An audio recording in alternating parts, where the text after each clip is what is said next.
It's been cool so far. Good stories and stuff. I'm so old, I don't even remember the stories that I had. It's so many stories, but I think they're just all like, Yeah. I mean, so are you interviewing me right now? Yeah, we can start if you're ready. Oh, okay. I didn't know if that was part of the interview. No. That was sort of the That was just the, the intro. Do you want the hat on or off? Whatever you want. Either way is fine. Makeup? Are you? Yeah. Or maybe teens. Maybe do you want to just start by talking about like when you first came to San Francisco and why you came here and where you lived? Okay. Well, I mean, I was born here, and I mean, my first memory is driving a truck down Guerrero Street down the hill, coming down from 20, like, it's the top of the hill coming down to like 19th, 18th. Okay. Whoa. And of course, it doesn't make any sense, but it's because my dad used to put me on his lap and I would steer his roofing truck, and then he would go down. But that's kind of my first memories going down Guerrero. So whenever I always get kind of a thrill when I'm driving down Guerrero. And then we moved when I was about 8, I guess. So I grew up in the Mission, in about probably 4 or 5 different houses. And my dad was an artist. He was a student and then taught at Art Institute, and he would paint in whatever house we were in the living room and make a giant mess, and the landlord would kick us out. So we would go. So we lived in like, let's see. So what was that house? There was probably 25th and Fair Oaks. We lived in that Lipton Tea house in the corner. And I remember watching the Mickey Mouse show in like 1962 or something in that house. And then we lived on Guerrero and 22nd. Is that where the Babar used to be with the Lone Palm? Mm-hmm. Like catty corner from Liberty, that house I lived in. And then we lived in, the one I remember the most was, which is where we moved from eventually, was on Cumberland between Dolores and Guerrero. So 63 or 64 Cumberland or something. And so those are some of my earliest memories, is looking out the back and seeing the trash man come up and down and all the crazy people that come in the house, because it was the 60s and my dad was the artist. These are crazy, I mean, my mom, I don't remember who these people are, but my mom, I know who these people are, but I don't remember seeing them. My mom tells me it was like Jerry Garcia and Robert Crumb and, people like that. And Janis Joplin was my babysitter. And my mom says she was a great singer, but a terrible babysitter. And let's see. So anyway, we moved probably at 8 down to Pasadena, where my dad got a job teaching at Pasadena City College and stuff. And then I went to school down there, went to college in Santa Barbara, and then moved back up right away. And then I lived in Rushing Hill and North Beach, but all my friends lived in the Mission, so I would always come to the Mission, hang out. And then eventually I did move to Boston for a couple of years when I was 30, and then I came back, into the Mission, and I lived in the Mission pretty much since, until I had kids, like through the 80s and through the 90s. So anyway, that's my backstory. Yeah. As in vis-a-vis the Mission. Yeah, totally. When you were here in like the 80s and 90s, was it like what was that like? What was the kind of the vibe, and how was it to be an artist? Did you feel like, was there like a lot of artists and? Oh, there was a shit ton of artists. There was artists, and there was dancers, and there was poets, and there was musicians, and there was a ton. I mean, there's a lot of these people now, but for instance, there's no poets anymore. There's just no way to make a living doing that and being here. And there's not that many dancers, I don't think, either, really, like people. But there's still a lot of musicians, because there's a lot of places to play music. And probably not anywhere near as many painters, because there's no room to paint, because the space costs so much. But then, I remember paying $150 a month rent, and probably complaining about it. So that I think is like the biggest change in the Mission, is just the price of rent. And so it keeps a lot of creative people from, being able to thrive here. I mean, obviously. So that's probably the major difference. But, you know, as far as the feeling of the mission goes and stuff, like, I didn't really see that much difference. You know, there's still very, very vibrant and lively. There's a lot of art. There's a lot of creativity. There's a lot of stuff going on. You know, to me, change isn't bad. It's just stuff. Everything changes, and you know, the mission has changed. But you know, it changed a lot since I was a kid. You know, when I was a kid, Valencia Street was just Irish bars and used furniture stores. I mean, that's all it was. So there was like nothing going on in Valencia Street unless you wanted to get drunk and buy a old crappy table. So so there was a huge sea change between, you know, the 60s and the late 70s, 80s in the mission. Like Valencia Street like actually became like a weird, like the East Village in Manhattan or something, you know. And I remember in the 80s we would put on, I did a lot of theater music. My friend would write librettos, and I would put theater music, and we would put on little operas, we put them on the back rooms of bars, like at the Albion or at the ATA. We did a lot of stuff. We used that balcony to have like a soprano up there singing. And then you could put on a show. Like we put on an opera down at the Fulcrum Gallery, which was on Folsom, right across from the right spot, between 17th and 18th on Folsom. And anyway, there's a lot of that. There's a lot of theater, underground theater going on, and a lot of punk music, obviously, which I never really even liked. It was very loud and not very virtuous. And the people were actually kind of horrible. I didn't like the people either. They were all drug addicts, and I didn't like that scene at all. Yeah. And although I did collaborate with one guy, he was really cool. East Bay Ray from the Dead Kennedys was a really. We used to do theater music, improvising theater music for people doing stuff on the stage, and he's a very creative guy and had a lot of different genres in his bag. I don't know what became Ray. Maybe he still lives in the East Bay. That's cool. So you felt like it was easier back then, probably, to be young and be an artist here? Well, I think everything's easier when you're younger. I mean, I was in my 20s, so everything's just going to be easy, right? But yeah, I mean, cheap rent gives you a lot of freedom. Because, you know, I mean, I work maybe 3 days a week or something. And then just hang out in the Mission. And it was, or North Beach. And, you know, I mean, those were such great places in those days. But, you know, the Mission had a lot of characters, you know, we're not really anymore. Like, everyone has to work, like, you know, 2 jobs or whatever to even afford to live here. So you don't have these characters like you used to have, like the Red Man or the what they used to call her, the White Lady, the lady in the wedding dress. And I mean, but of all the Mission characters, you know, in the last like 30 or 40 years, the Red Man has to be at the top. Did you ever see the Red Man? I don't think so. I don't remember. Really? Has anyone ever told you about the Red Man? I don't think so. Oh, I know about the White Lady, but... Yeah, and the joke was, you know, if the White Lady and the Red Man had a child, it would be the pink baby. You know. But anyway, the Red Man he was just omnipresent. He was always like at the Latin American Club hanging out, or he was walking down the street, or whatever. And he was always red, so he would wake up in the morning and he would paint his body and his face with red Sharpie, and he would walk around. You could just Google the Red Man, you can see a picture of him. And the story is, I mean, I don't know, you know, how much is apocryphal or what, but that he used to be a postman, and then he decided to be as an art project or something. I don't know why he was the Red Man, but I did have a few conversations with him, and he was an interesting guy. And I do know a woman who once had dinner with him, but not on purpose, is that she came home and her husband had invited the Red Man over for dinner, and he was sitting at the table and he was eating with scissors. That's how he ate dinner, with scissors, I guess. I don't know. It's crazy. That much I know is true. But I mean, anything you hear about the Red Man, it could be apocryphal or whatever, you know, because he was a legend, you know, like Bigfoot, except you could actually see him. Yeah, definitely. I agree that I feel like there were a lot more characters even when I was a kid, you know. Yeah.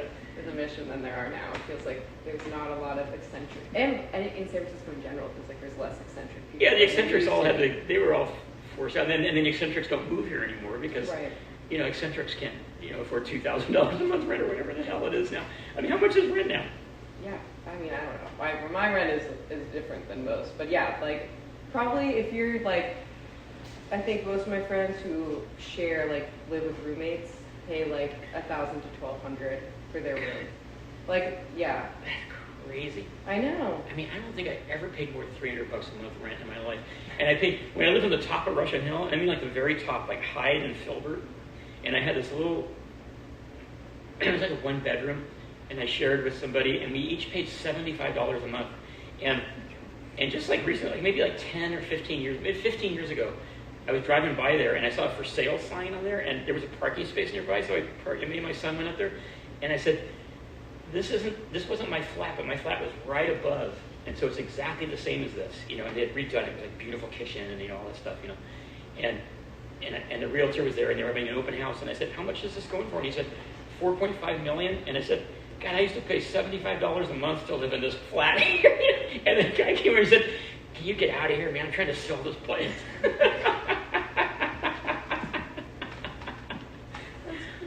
But I mean, that shows you what happened in San Francisco. It was like $75 a month, and then 30 years later, $4.5 million. Yeah, insane. Fucking crazy. I mean, they were shitholes we lived in. They were just whatever. But and now everything's all fancy. But still, I don't. It's just not worth paying that to live somewhere. I can see why people get the hell out of here, move somewhere cheaper. Yeah, totally. Especially if you're trying to build something, build your art. It's like it's hard if you have to work, 50 hours a week. Well, that was always the struggle. Even paying cheap rent. Yeah. Was the time? It was time more than it was money. It was like, because you have to go to work however many days you work, and then you got to, then you're tired, and then you have to find time to compose or paint or whatever. It's just, if you're spending all your time working, you're not going to have time to do that. Yeah, totally. Did you have any favorite places to perform or see art in the Mission? Well, I mean, my career basically started in the Mission at the because I'd always played music, for myself, and I'd always composed music for theater, and I'd always performed in the theater kind of thing, but I never really played blues or jazz or rock. Well, I was always in rock, yes, but I'd never really done it in the kind of the scene that is now, But so I found myself living above the Chameleon in 1991, which is now Amnesia, which was Chatterbox before, and was it Nightbreak before that? Graffiti. It was Graffiti, Chatterbox, Chameleon, Amnesia. That's the history of that club. And I lived there's nothing directly above it, but right to the right above it was where I lived, and the place would just rumble till 2 a.m, and then everybody would come out. They would scream and rev their motorcycles till 3, and that's what I lived in. And my piano was just basically above the stage in my house. And the owner, Karen, and so I used to hang out there, and Karen said, I really appreciate that you don't ever call the cops on us and stuff, so you can have Tuesday night, you can do whatever you want. There's a piano on the stage. I said, okay. So I started playing. That was when I started playing out. It was at the Chameleon in 1991. At first I just played some songs. Then my friend came and we played just dumb songs like Tiny Bubbles or whatever. And then we got a bass player, and Joe Kyle, who still plays with me in the Cottontails, Blue Room Boys. And then we got a drummer, and then all of a sudden it was a band playing there. And then one day, your father, Don Allen, came in and said, hey, you want to play down at my place down on 23rd in Valencia, which is Radio Valencia? And I said, okay, sure. And I said, yeah, I'll bring my band. And he said, no, just bring yourself, and your bass player. So me and Jim went down to the Radio Valencia, and started playing there, and then we eventually got a singer, and we got a sax player or whatever, Ralph Carney, and that became the Blue Room Boys. And because I think that it was blue in there at the time, that's why I think Don named us. Nice. And so anyway, that was that, and then as far as performing elsewhere, where else did we perform? Well, we performed just all the places that you still play now, you know. I mean, San Francisco is always, the Mission is always at a million places to play. I don't think that'll ever change because people like to drink and they like to listen to music while they drink. There's a million places to drink and listen to music here. I mean, I hope that never changes. Yeah. It's really a great part of the Mission in San Francisco. Yeah. I agree with that. Yeah. Is there anywhere that like you miss that doesn't exist anymore? Like any like little pockets? Oh, that's a great question. Even like blocks or anything that you just feel like. Oh my God! Yeah, geez. Well, you know, I wonder how much of it I miss because what it was, or I missed because I was young then. It was just so much more fun.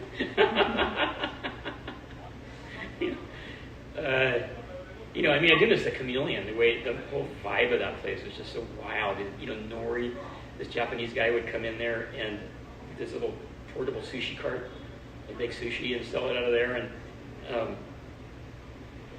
just the community in there was really great artists and stuff. It was really great. Scott Williams hung out there. He was a great stencil artist of the Mission. I miss. You know, a lot of the stuff is still here. You know, La Rondalla, I guess, is gone. La Rondalla was crazy. The Mexican restaurant on 19th and Valencia. Did you remember that? Where it was always Christmas. They never took down the Christmas ornaments. It was always Christmas, and it was like margaritas that were cheap, and you know, people just get wasted in there on margaritas and just in these booths. That was really fun. That's gone. Well, the old Cafe Babar was just fantastic, which is now Liberty's. But you know, it used to be this. Well, it was actually modeled after the espresso bar in Pasadena. That was my father's bar, my father's espresso bar. Because Whitman worked for my dad, and then he came up here and worked at that bar, and it was kind of the same feel. It's kind of like secret, you know, like Steppenwolf. Like you step into an alley and you go. Because the espresso bar was literally in this alley with no signs or anything. You just had to know how to get to the espresso bar. But the bar had kind of that feeling. Did you ever? Was it around when you were a kid? No, I don't think I ever went there. And then they eventually kind of opened up that, and then there's a little backspace where you could do performances, and we used to put on theater in that back. So I do miss that place. And it was catty corner from one of the places I lived when I was a kid, so it was all kind of like felt really, really cool. And what else? And, you know, if I thought about it, I'm sure I could think of a million things, but truthfully, a lot of the great things from that are still there. Like the rock spot's still there. Well, I mean, obviously the Radio Valencia is gone. Obviously, that would be a place that I would. But yeah, I mean, that was a great scene, and not to be duplicated really. That was very unique, and it's where a lot of people that you know all met each other. You know, that went on for like at least 15 years.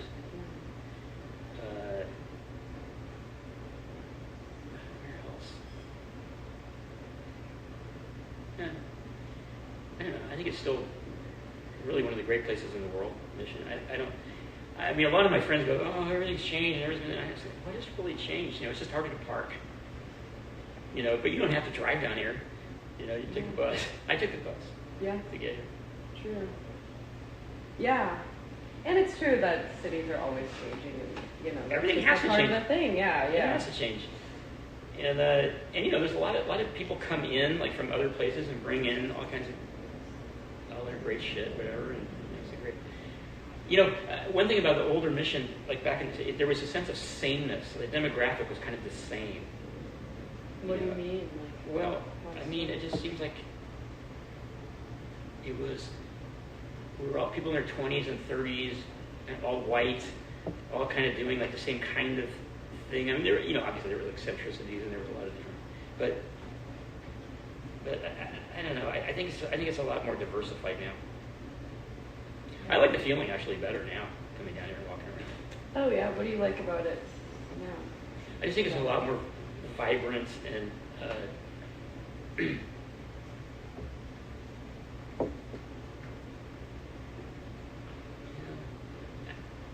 it's not as seedy.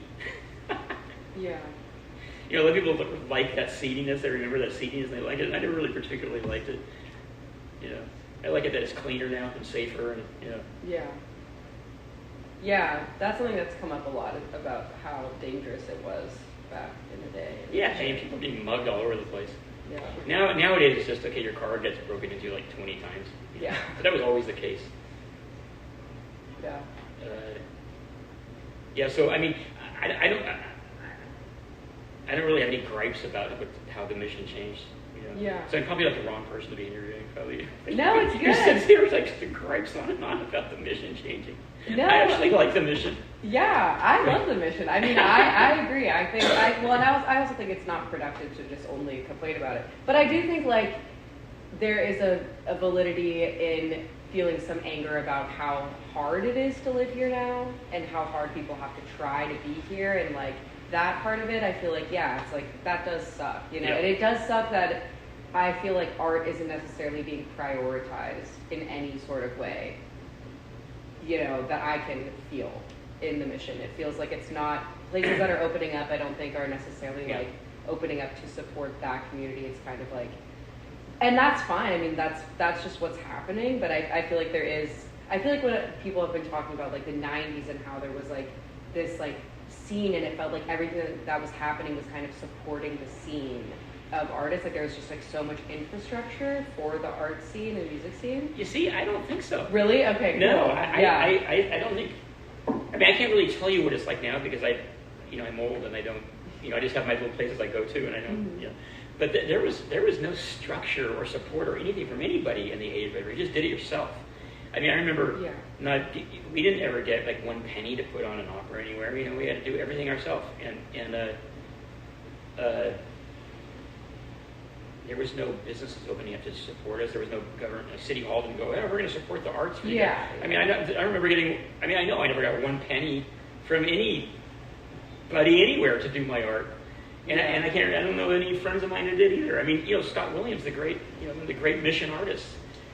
I don't think that did he ever get a government grant or a city this or that? I think maybe the city did help him put on something at the Yerba Buena once or something like that. But, he never got any money or anything here. I don't think that it's changed at all. Yeah, I guess just like more places to have art, like places like Radio Valencia or like these places that were opening that were like, we want to give you a space to like put on shows and stuff. And I feel like that's not really happening in the mission right now. It feels like everything's closing. Well, not everything, but like Kilowatt reopened a few like years ago, and that's been really cool. And like they actually, and there's still stuff happening for sure. I guess it just feels like there's a lot of new stuff opening in the mission all the time, and it doesn't feel like it's a part of that sort of artistic community. It feels like it's here, it's opening for other reasons and for other people. Well, I mean, imagine opening a business and you need to show some kind of profit. Yeah, You gotta I mean, pay I know, it rent, totally makes sense. And so, what are you going to cater the business to artists? Artists are going to come in and buy one cup of coffee and like versus, I mean, the economics of it reminds me of the Cafe Trieste in North Beach, which was one of my favorite places ever. When I was a little kid, my dad used to take me to Cafe Trieste. It's still exactly the same, except coffee costs $10 instead of 50 cents. But I remember in the like the 70s, 80s, I remember being in there, and it must have been. I'll tell you when it was. It was 1984. I'll tell you exactly when it was. It was 1984, and all the chess players hung out at the Cafe Trieste. And a lot of cab drivers off their shift, they go in there and there are chess boards at all the tables and the clocks, and people would be playing chess. It was a great scene, like Harvard Square, And so, I'm a chess player, so I would go in there and have a cup of coffee and play chess, and it was just a great scene. And then one day Johnny, Johnny and Yolanda ran that joint, and Johnny gets up and he's this Italian man in his 60s, and he goes, all you chess players, get the hell out. Get your chessboards and get the hell out. And everybody had to go out all grumbling. He says, you just sit there all day drinking one cup of coffee, trying to make a living here. And it was true. Like, somebody was sitting with one cup of coffee and played for 4 hours of chess and hog a table. That is like real estate for this guy, And it's an economic model for anything. If you have a place that you're paying all this rent for and you got to turn a profit, you can't have people sitting around making art. Yeah. I mean, it sounds awful, but it's true. It's like it's true. You need to pump some. You need to buy something for X and sell it for 2X. Right. That's totally. That's how you're going to pay your rent. Yeah, exactly. I think I totally get it. And like, it's just so expensive to do anything here. So it's like obviously, You know. you're gonna have to. I mean, you know, back in the money. the 80s, we used to just go to we would go to the Albion and we would ask the bartender, hey, can we have your back space to put on a show, you know, and they would go because they knew that people would come to the show and buy beer. So I mean, is that any different now? I mean, no, yeah, I feel like that still happens. Like, there's still places for people to play. I guess it just feels like, in general, the vibe is not as artistic, I think. Well, I would agree. Yeah. Because it was just easier to be artistic back then because of the economics. Mm-hmm. And artists came here because it was cheap to live, and there was a community. You know, depending on the art, I mean, there was never really a place to paint. You know, it was always hard to be a painter here. Like my dad just couldn't find a space to put. You know, you'd have to rent a studio or something. And now you're paying 2 sets of rent. You know, and so I think a lot of the painter artists, you know, very hard to find a foothold here. But musicians always find a foothold, and always will find a foothold here. Yeah, and music is a little bit more, it's easy to, you can just kind of perform anywhere, and you can practice in your bedroom. And, You can know perform what I in the mean? street. It's like, yeah, exactly. It's a little bit more, yeah, that's true. Visual art is different in that way. Yeah, but it's nice that you're so positive about it. That's really cool. Because I also feel very positive about it. And like, I always wonder if my, like, perspective is a little bit skewed just from, like, having grown up here. And, like, just all my friends are artists just because that's what I've always done. And we all grew up here. And that's just my little world that I know most people don't have that perspective. But I always feel like there's this sort of, like, artistic soul to the city that will never fully be able to be stamped out. I think it's just part of the thing. Well, you can see it visually. You Yes, can walk down Balmy yeah. Alley, or you can walk around, you know, down Clarion or whatever. You can see the art. You can see what the artist did. Yeah, totally. Yeah, it's just like it's a part of like the city itself. But there's no argument that it's harder for you guys now than it was for us. Yeah. I mean, it was, you know, it was easy for us because you just paid shit for rent. Yeah. And now people have to work more and have less time to create. Yeah. And so people won't move here to create because they know that balance is off and they'll go somewhere else to create. Yeah. Yeah, that's definitely true. But it's nice to see, like, even in the face of that, I feel like there's still so much happening. And then, Yeah, well, something to say with the community still. yeah. You still feel like the energy from the community, even though the economy is so bad. Yeah, it gives you hope. It's like, okay, damn, shit is really hard, but people are still making it happen, and it's still cool. So And there's like, great things that are new, like for instance, like the Royal Cuckoo. Yeah. The Royal Cuckoo wasn't around in the 80s Yeah. or 90s, and you know, and that's one of the great places in the Mission now. You know, that came out of nowhere, right? Yeah. And both Royal Cuckoos are fantastic Yeah. places, and you know, for every place you say, oh, I wish that place was still around, and that was the real San Francisco, you could point to another place that came around and is just as good or better. Yeah. You know, the Royal Cuckoo is better than any of the things that I could point to that disappeared from, you know, maybe except for the Radio Valencia, maybe. Yeah. No, it's true. It's true. Yeah, I'd agree. But you know, I mean, the places that I love the most about the Mission are like the Right Spot, obviously. Like I think it's the greatest spot on earth, and because it's just, you know, always great music, always great food. Vibe is really friendly. You know, you can always park there. Mm-hmm. All your friends are going to be there. It's fantastic. And then the Royal, you know, both Royal Cuckoos, fantastic. And obviously the Casanova. And that little triangle. You could just live your whole life just going to that triangle. And then there's so many places, great places to see live music too, like the Makeout Room. Has great shows. And you know, there's not as many like kind of that size places anymore, like those places like Slim's or whatever, like those places kind of. But then new ones come up, like the 4-Star, right? Mhm. Yeah. Totally. Yeah. The Chapel's a great place. Yeah. Yeah. I mean, the Chapel's an insane place to see music. Like I saw the Zombies there, like, and I just walked right up to the stage. It was right there in the broad arbor. It's just like this far away from me. You know, just you know, I could make eye contact with him while he was playing. You know, that's insane because that band is like, you know, it's a '60s invasion band. It's like going to see the Beatles and walking right up to the front and just like looking at Lennon. You know, like They're looking at his shoes or something. I mean, that's insane. You know, the chapel. What a great place. Yeah. Yeah, I have no complaints about the mission. The food is like 1,000 times better than it was in the 80s. You know, just the Really? variety and Yeah.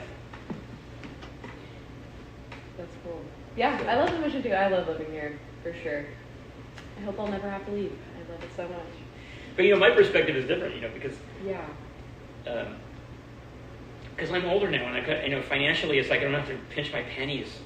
You know, and so I can go have fun and whatever, and I don't have to necessarily worry about this or that. Like it was, you know, and when I was a kid here, everything was so cheap I didn't have to worry either. So basically, I've lived a kind of a life in the mission where I didn't really have to worry. It's not like that for people now. It's like, oh yeah, you're paying like a couple $1,000 a month rent or something. You're gonna be worrying about money, right? Yeah. That sucks. Yeah. But nowhere is enjoyable if you have to worry about money all the time. I mean, for me at least, because Yeah. Distracting. From the you know, best things in life.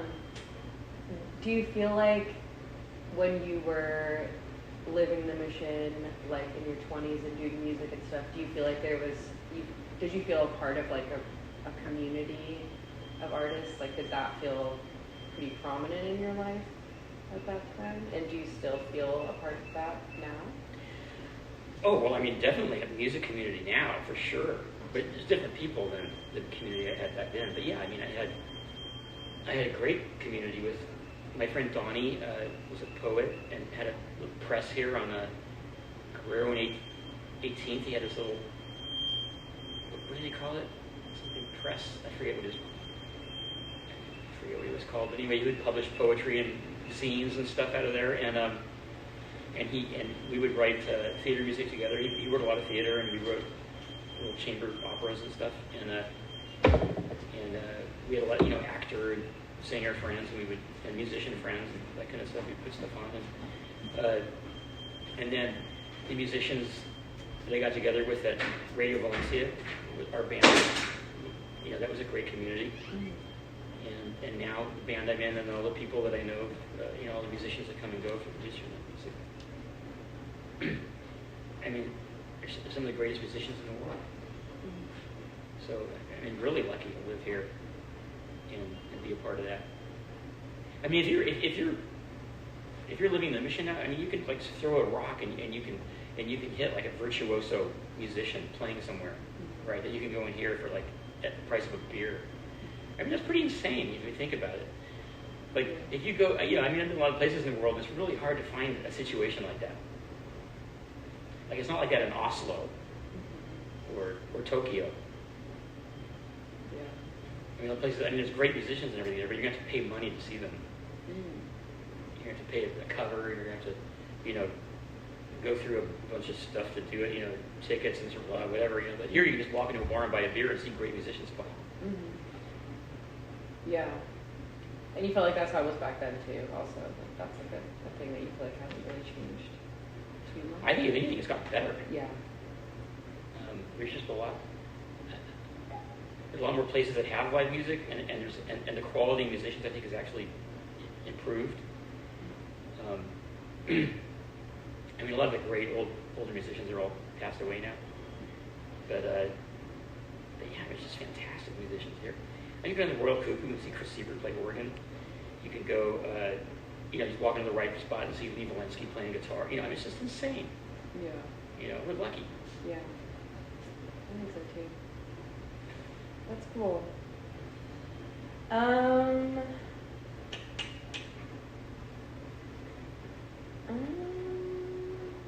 Trying to think of. I feel like we've got through most of these. I guess, like, yeah, we've kind of gone with this one. But I guess, I don't know if there's anything, like, when you think back on that time, if there's any, like, favorite, like, memories, or, like, if there's, like, if you could put into words, like, when you think back to being young in the mission, like, how the general vibe was, and like, like what sticks out from you the most, like, Yeah. for you the most when you think about that? There was really a sense of freedom, like to be able to create kind of like anything. Like, I'm coming from a very narrow point of, music, and specifically, what I was doing a lot then was performance, music performance for, not necessarily classical or jazz or, traditional theater or whatever, but we would put it kind of like guerrilla theater, I guess you would call it, But there was a lot of freedom in that. We could write music and write words and get actors and get singers and get musicians and put it on somewhere, and there just didn't seem to be any kind of limitation on that. And so it was exciting. It was always exciting. And it was real do-it-yourself, I guess, vibe. And I'm not sure, because I'm not young anymore. I don't know what you young people are doing these days. But I would imagine that you must do that. You must get together and put stuff on somewhere. Yeah. I mean, why would that ever disappear, right? Right. There's not a big structure around everything now, is there? No. Yeah. No. It's still the same thing where you're just oh, I want to be in a band. Who should I hit up to be in this band? Or, oh, I want to put on an art show. Let's get some people together and do it. You know what I mean? Yeah. Yeah. That's I feel like that's just always how that stuff happens. And I think you guys there's a lot more. If you wanted to find a sax player to do something, there's 100 more sax players, great sax players in this town now than there were then. Yeah. Or any instrument you can name. I mean, you can get a world-class guy to come and do your thing with you, for fun. Mm-hmm. Yeah, I definitely feel that way too. I feel like all the musicians that I know are so talented, and every show I go to, I feel like I'm just damn, everyone is so good. There's so many it's talented, awesome. So many talented people here. Yeah, I agree. I think it's it's a really cool part about being here. But the main thing I miss about being young in that time is just being young. Mm-hmm. I guess that is more fun. It's more fun to be young than to be old. Yeah. Your bones aren't creaking.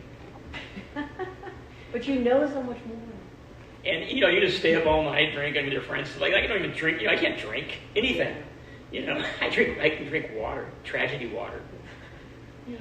But so those days of just all that freedom. So I think it's mostly associated with just being being in your 20s and 30s. So yeah. And I think that a lot of the people my age, if you say who are bitching about how the mission used to be so great, I think they're bitching about their youth, being stolen from them by Father Time. Yeah, I think that's definitely an aspect of it too, But I do feel like there are genuinely some real things that have changed that, I think do kind of affect everything, But also getting older, I think impedes people's memories and stuff. But. All the things that we used to do are still, you can still do the exact same things. They're almost the same price. What did we used to do? We used to take a bus, go to a taqueria, go to a bar, drink beer, and that cost what? It cost 25 cents for the bus. It cost $1 for maybe $2 for the burrito, and it cost $2 for the beer. So maybe the whole night it'd be $10. Well, you can still get on a bus, get a burrito, and get a beer, and instead of $10, it might cost you 30. Yeah. 20 or 30. But minimum wage back then was $2.35 an hour, and now it's 19. Yeah. So I think you can have the same experience in the mission today than you could when I was a kid. Yeah. And if you have good people around you, then that's what matters. You find your people for sure. Yeah. I think it's more there's a lot of things that are kind of alienating if you're not a part of them in San Francisco now because of tech and stuff. And so if you're not a part of that world, it does feel kind of whoa, there's this whole thing going on that I really don't understand, or you know what I mean? That's added an element that I think makes people very uncomfortable and can be frustrating. And how I feel is kind of people got to make money, and there's this industry here now where they can make a lot of money, so people are coming here to be a part of that because everybody needs to make money. That's how our society is built, and so that you can't fault people for that. But I do think I get frustrated when people come here and then they just complain about it, or like they come here and then they want it to like be different for them. I feel like that is the thing that irks me, because it's kind of like, well, you're coming into like our home and like saying that it shouldn't be the way that it is, or like wanting it to be different for you, but who even are you? You know what I mean? Well, that is like when I get kind of like defensive, and I feel like, you know. Well, that's what happened to the Paradise Lounge. Oh, what's so the Paradise Lounge was on Harrison. I think it was like Harrison and 11th, across from Slim's. And, you know, it was one of the great, if not the greatest music venues in San Francisco. And it was, how do you even explain the Paradise Lounge? It was like 4 different stages in this, you know, giant Victorian or whatever. And there was a bar when you walked in, and then there was bars in different rooms. I don't know, this is crazy. It was like this. And that was where Donald and A held the fundraiser for to rebuild the Radio Valencia after the fire truck incident. And we played there in that main stage of the Paradise Lounge. It was such a cool place to play, and it was a cool place to watch music, because you could be in these balconies, kind of little black box theater, like looking at the band from above. And anyway, you know, long story short, what you're talking about, like with kind of like the, I guess 2000 or something, when the first tech yuppie boom or whatever, people came and started living down there, and they bought these little condos above it or whatever. People moved in, and then the minute they moved in, they complained about the noise down below, and then they shut down the Paradise Lounge. I'm going, well, you know what you're moving into. Like, why would you? It's like me moving above the Chameleon. Like, I know what I'm getting into. Yeah. So, I mean, that's what you're talking about. So yeah. People coming here and going, hey, you know, complaining about this or that, and trying to get it shut down. It's so weird. But, you know, the tech thing, I mean, that's like a whole other subject. And I think that's part of change. It's like, yeah, you know, there's some innovation, there's a lot of innovation here, and these people are bringing this innovation here, and it's bringing a lot of money into the city, which, you know, it's part of why there's so many gigs for musicians, is this money. Totally. And but on the other hand, it drives the rents up, and it, you know, so there's give and take there. Yeah. But, you know, the truth is I don't really have a lot of interaction with tech bros. Yeah, I wouldn't either if I didn't work in service. Like, the only time I'm around people like that is when I'm at the bar working, you know. Right, it's like that, right. And they're there, and then they're like complaining to me about stuff in San Francisco or their mission, and I'm like, okay, well then leave. Like, Right. Don't talk to me about it.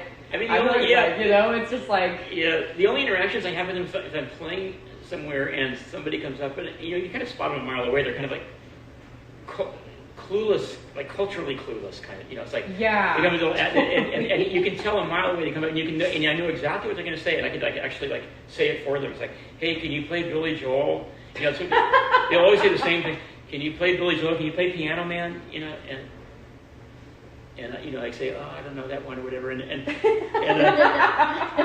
actually, this one guy actually bullied me into playing it because he said, come on, man, I'll give you $20 to play it. I said, I'm not playing that for $20. He said, I know you know it. I know you can play it. I go, okay, the truth is I can play it, but I hate it. I'm not going to play it. He goes, okay, I'll give you $100 to play it. I said, okay, I'll play it. You know? That's good. Everyone has their price. Yeah. I'm not ashamed to say. $20 is not going to cut it. And so anyway, so I had my $100. So I played Piano Man. And, you know, I mean, granted, it was probably a shitty version. But he came up and he said, oh, thanks for playing Piano Man. I said, sure. He goes, but you know what, I got to admit, I'm disappointed. I said, why? He goes, because you didn't sing it. I said, what in the hell? You know, I can't sing. I'm not going to sing Piano Man. I mean, if you give me $1,000, I would sing Piano Man for you. And he did give me $1,000. Did he give you $100? Oh yeah, I got my $100. Yeah. Okay. Like, yeah. Anyway, so I mean, those. You're like, what? You didn't say I had to sing it. Yeah, but it's funny how the robot people are funny too, because you know, the right spot, just on that same block is the robot place, like $1 billion like industrial thing there. You know, really people making robots and stuff. It's so wild, the juxtaposition. Yeah, true. It is crazy, like how it's like right next to each other. These very different, like disparate things. That is crazy. And it used to be in the old days, the right spot would be the people who came there after work would be the people from the was it UPS or something there, and then the people from the SPCA. It was like, you know, more blue collar people coming there after work, and now, you know, people come from their tech jobs and stuff. Yeah. So it's definitely a different different demographic. Yeah. I do love the right spot though about of how many regulars it still has of like people that have been coming there for like decades and stuff. And like, Yeah. you know, Beatles karaoke night, it's like all of these people that like have known each other forever, and Yeah. I don't know, it's like there's just certain nights there where it's like, damn, it's so cool. Do you work on? Do you waitress on karaoke night? I used to. Tuesdays used to be my regular shift. I don't work there anymore. I just fill in. I'm actually working there this Tuesday, but I'm training Bo right now. He's going to start working Tuesdays. Wow. Yeah, I had to stop working Tuesdays because I had a class that was Yeah. on Tuesday nights. And there wasn't like another shift open there. But yeah, so now I just fill in. I work Tuesday night. I played piano Tuesday nights at the right spot for weeks, like in the 90s. Yeah, the 90s. Nice. And the piano was over in the corner there, and Yeah. that recess there above the piano, above where the Mhm. piano used to be. That's a bathtub of the people upstairs. Oh. And so one day the bathtub overflowed and went and it ruined the piano. So that's why they moved the piano over to the other side. Wow, that's crazy. Yeah, but it used to be the right spot used to be just piano players. So it'd be Really? like 7 nights a week piano, just piano. It was a little piano bar. Oh, I didn't know that. And God, there were some great players. And this guy from Chicago, I forget his name. I forget everything. But he would play like Thelonious Monk. He was just a fantastic player. Anyway, the old right spot. But the right spot is a place that has never changed really. Yeah. It's just the band's kind of got bigger in size. Mhm. It's always been like white tablecloths and pasta and burgers. Yeah. Surly bartenders. Although they're less surly now. Yeah, it's true. Yeah, I feel like I'm there now. It's pretty The nice. surliness factor has Yeah. increased. Anyway. Yeah, that's cool. I mean, I'm sure if I sat here long enough, I could think of all kinds of things on the mission that I'd miss. Yeah. Okay, the York Theater. That's where the Brava is now, right? Is it? I think so. I feel like Karina and Desmond were talking about that. The York Theater was a fun place to go see a movie. It was a movie theater? Movie theater, yeah. Nice. Like an indie kind of thing? Like the Yeah. Roxy? Yeah, it was an art theater, yeah. Art house theater at the Roxy. That's cool. How was it when you were a kid, it was really Irish Oh, yeah. here? Okay, yeah. Yeah, the mission has gone through a million Yeah. transformations. It will always go through transformation. That's why I don't understand. Oh, it's changing. It's always changed. Yeah. You know? I mean, and then before I was born, it was probably like this, like really rough, like gold miners or something. You know.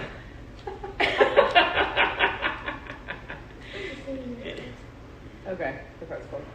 Yeah, that's great. Yeah, You got it's cool enough that you- material from me? Yeah, I think so. Okay. I mean, yeah, unless there's anything else you want to add, but no, it's cool that you've lived here for so long and you've just seen Well, I've it. been here my whole life. Yeah, I mean, I mean- I lived in Boston for 3 years. I went to school for 5 years in Santa Barbara, and I lived in Pasadena for maybe 10 years. Okay. So 10, 13, 18, and I'm 66. What's 66 minus 18? 40. 48. I don't know. Yeah, that sounds right. So I've lived there for 48 years, so Yeah. half a century. So I've Crazy. seen a lot of change. Yeah, it's really cool. And I think it's true that, like, it's easy. I also think it's easy to just focus on the negative things, you know? Mhm. Especially when you feel like, I feel like sometimes it's hard when I'm walking around. And I don't feel this way so much about the mission, but I do feel it a lot about other neighborhoods where I feel like I'm walking around and I don't see a lot of people where it's like, oh, cool, like you're like me, like I understand you, like you seem arty or you seem cool or whatever. Yeah. And that can sometimes feel kind of like, damn, what the hell, you know? You know what? I'll tell you though. But, It's always been like that. Yeah. In the 80s, I would walk down to Cow Hollow or I'd walk down Union Street, and those weren't my people. right. And in Yeah. fact, if you walk outside of North Beach or the Mission, you wouldn't find those people. Yeah. Like those are the only two areas really back then. Yeah. Um, Yeah, now it's true. I feel nowadays, there's more. Like you go to Bernal. Bernal's kind of yeah, Bernal's got a has- hip scene, Yeah. but that's really part of the mission. Yeah. Also, Also, Bernal, I feel like is a lot of families. Like Bernal's kind of like Noe Valley a little bit, but like if you go to the Sunset or the Richmond, like there's Yeah. hella like young, arty cool people out there. Like I feel like those are kind of the neighborhoods that are like a lot of my friends live in, like the Richmond and the Sunset and stuff. It's like crazy. It's cool. See, and when I was a things kid, have it was changed for the like, better. families. Yeah, totally. I mean, it's true. It's definitely true. And it's like, it's good to not get too, I feel like a lot of the interviews have definitely had sort of like a pessimistic like tone, which I knew was going to be a thing because I know people have a lot of strong feelings and it's emotional. Yeah. But it's nice to like, it's like, yeah, it's not all bad. There also, I know there's still a lot of bullshit and there is still a lot of bullshit. People don't want and, things to change. Yeah, totally, of course, because like, especially if you have such positive memories of like, oh my god, it was so fun and all my friends and blah blah blah, then it's gonna feel like, what the hell? I'm sad that that's not that way. You know, one thing I didn't say on the camera stuff too, I don't know, but I just remember, a lot of the people that I knew in the 80s and stuff were like died of heroin overdoses. Yeah. And there was just a lot of drugs, and there was because you had so much free time and money or whatever, people were doing a lot of drugs and shit. And granted, I don't know now. I don't, but I don't see a lot of people strung out and a lot of people dying of overdoses that are your age. Yeah. They definitely with fentanyl, I think there was like a big spike. But I think that's kind of like people are really on top of it now and everyone has Narcan, which is awesome, and that's like saving a lot of lives. Yeah. But yeah.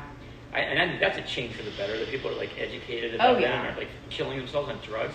I mean, I remember like the Chameleon, for instance, or any of these bars in the Mission, like if you went to the bathroom, it was blue light, so nobody could be shooting up in there. I mean, that's how prevalent. Like the Chameleon was a junkie haven, it was like ground central for heroin.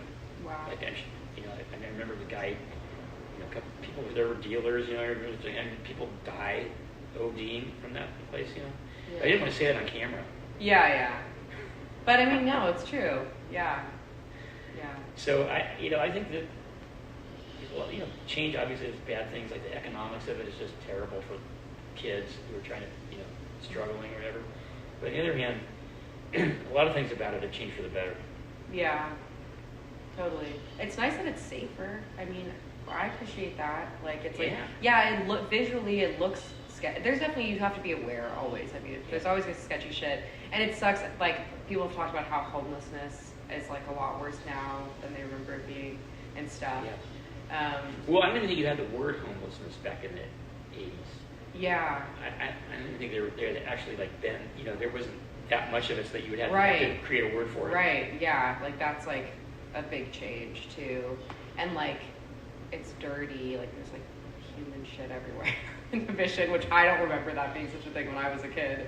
There's like those kinds of things, and like, there's a lot of people that like are just really struggling on the streets, and that's really hard. But I've never been mugged. Knock on wood. Not, like most of my friends, that just seems like that's not as much of a thing anymore, and like. Well, so they put the police nice. Station on 17th and Valencia. Yeah. Because it used to be dangerous walking down Valencia Street. Yeah. Like if you were walking down Valencia Street at night from the bus and stuff, it was not safe. Yeah. Then they put that station there, and although they didn't put any cops in the station, it's still just the fact that there was a station there. Yeah. It's like when they put the cop on 16th and Mission in a kiosk. Uh-huh. And then he was there for like one day, and then no cop ever wanted to sit in that kiosk again. But I think that's actually still ground zero for heroin. I think people come in the bar and get their heroin there on 16th and Mission. Yeah, or fentanyl or whatever. Whatever it is. I think it's always going to be like a little nexus of. Yeah. There's lots of drugs. For sure. Always lots of drugs. The drug thing, and just like how many people can't afford to have a home, and so then you're on the street, and then it's like, well, I'm going to be doing drugs on the street. Well, and the city pushes the homeless people to the Mission. Yeah. Like they're not laying around the streets in Pack Heights. Right. Yeah. I mean, they're here. You see them around here for a reason. Mm-hmm. It's a policy. Yeah. Yeah, crazy. But, I don't know. I feel like with this project, I'm not so much trying to like demonize anything or take any sort of like, this is good, this is bad point of view. I'm kind of more just like interested in how people feel about stuff and like interested in what it was to be an artist in the Mission back in the day, whenever, and then also like what it is to be doing that now, and like the differences and the similarities, and just kind of what is it about the Mission that fosters this sort of creative spirit and is that still relevant today? Yeah. And I think the spark of it though just comes from within you. Just Yeah. within each artist is the spark that is you're gonna do what you're gonna do, or you're not, or you go somewhere else and do it. right, yeah, But if you're actually an artist, I don't think anything's gonna staunch you. You're gonna go. I agree. Oh man, I can't afford it. Well, you're gonna go to Austin. You're gonna go somewhere else where you can. right, yeah, yeah. It's just cool that it's like this little area has such a specific vibe that I know, it's weird, huh? It's You're trying to cool. get to the bottom of like why that vibe is here. Yeah, totally. Yeah. Well, it's a Yeah. great melting pot of a lot of different, culturally. I mean, you got the whole Latin culture and stuff with the Yeah. muralists and. Yeah. Yeah, it's cool. I love the mission so much. Also, I love that it's flat. Like, I feel like that, Yeah. the topography of the geography has a lot to do with it too, I think. And it's so walkable and the weather's good and The weird thing about the flatness is it's actually like under sea level, like when the yeah. when the rice area floods. Yeah. Remember when they were surfing? Yeah. I was surfing. Oh on my god, Folsom and totally. 17th. Isn't Yeah, that that weird? video is crazy. Yeah, Connor works right there at Rock Inland, and like they had insane flooding, and they have like so many sandbags now because it's just like Yeah. all their amps and stuff, The music's cool, but I know it's cool. It's the best place. It's the best place, and you live here. Yeah, I know. Crazy. Have you How ever did that lived happen? anywhere else? Have you ever lived anywhere No, else? I've never left. I went to Santa Cruz for like 6 months and immediately came back.